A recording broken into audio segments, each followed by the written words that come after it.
اسلامی حکومت ہوتی ہے تو یہ اسٹیٹ کی ذمہ داری بنتی ہے کہ ایسے لوگوں کا خیال رکھے. اور یہ کیس بہت نادر ہوتا ہے کہ کوئی بوڑھا ایسا ہو کہ جس کا اس دنیا میں کوئی نہ ہو, بہت نادر ہو سکتا ہے یہ کیس, ورنہ خاندان والے ہوتے ہیں تو جو لوگ اس کا میراث پانے والے ہیں وہ ٹیک کیئر کریں گے. جی کلیئر ہے مصطفیٰ بھائی؟ جی میں سمجھ گیا. آپ نے بس ایک چھوٹا سا اسی سے ریلیٹڈ آپ نے ابھی کہا جو اسلامک اسٹیٹ ہے اس کا رسپانسبلٹی ہوتا ہے.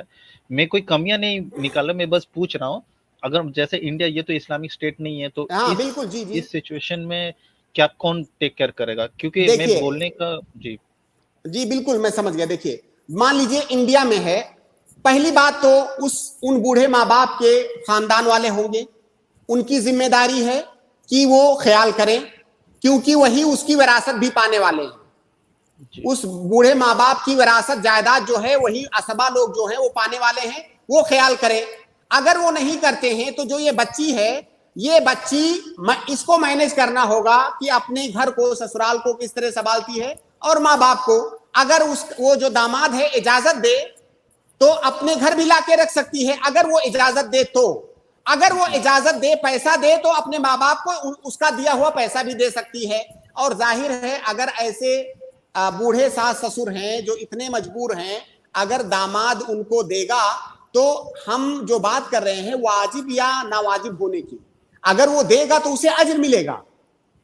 اگر وہ دے گا تو ظاہر ہے وہ اس کی بیوی ہے, اس کی بیوی کے ماں باپ ہیں, انہیں دے گا تو اسے ثواب ملے گا. لیکن اگر وہ نہیں دیتا ہے تو ہم یہ نہیں کہیں گے کہ وہ غلط کر رہا ہے.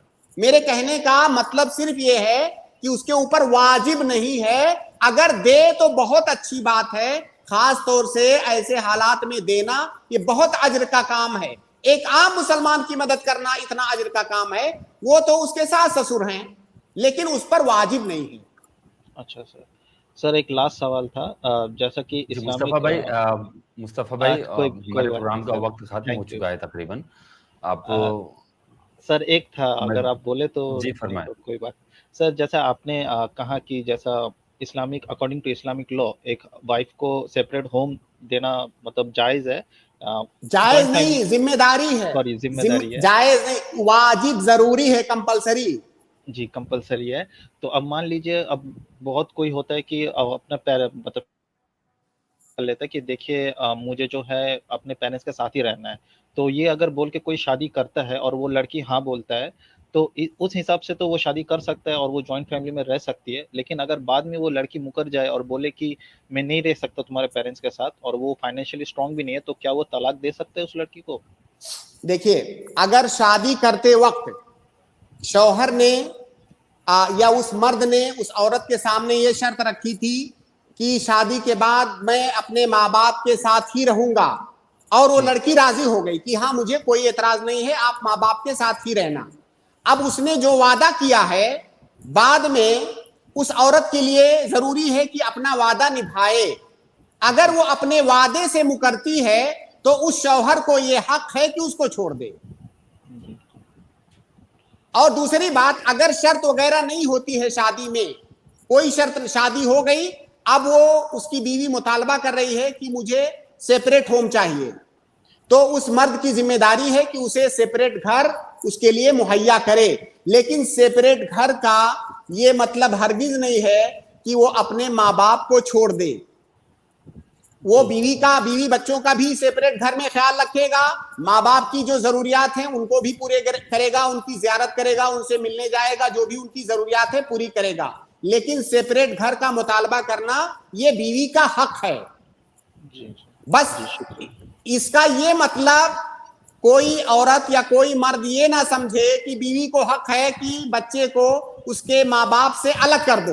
الگ نہیں کرنا ہے, سیپریٹ گھر دینا یہ الگ بات ہے اور الگ کر دینا الگ بات ہے.